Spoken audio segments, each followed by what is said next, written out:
দোদুলে দুলেছে ঝরে ঘন ধারা নবপল্লবে কাঁপিছে কানন ঝিল্লির রবে তীর ছাপে নদী কলকল্লোলে কলকল্লোলে এলো পল্লীর কাছে রে হৃদয় আমার নাচে রে আজকে ময়ূরের মতো নাচে রে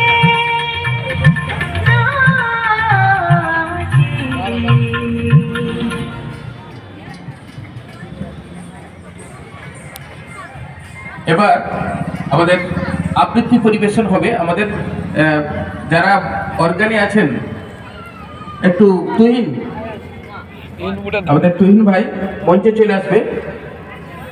আচ্ছা আচ্ছা, চলে আবৃত্তির পরেই আমাদের গিটারের সুরমূর্ছনায় নিয়ে যাবেন চৈতি পট্টনায়ক, হিন্দু গার্লসের শিক্ষিকা। তার আগে আমরা অংশুমানের একটু আবৃত্তি শুনে নেব। আমরা কেউ ছোট নয়, কেউ বড় নয়, আমরা সবাই সমান, আমরা সবাই ভারতবাসী। এখন আমরা অংশুমানের একটু আবৃত্তি শুনে নেব। রুদ্র তোমার দারুণ দীপ্তি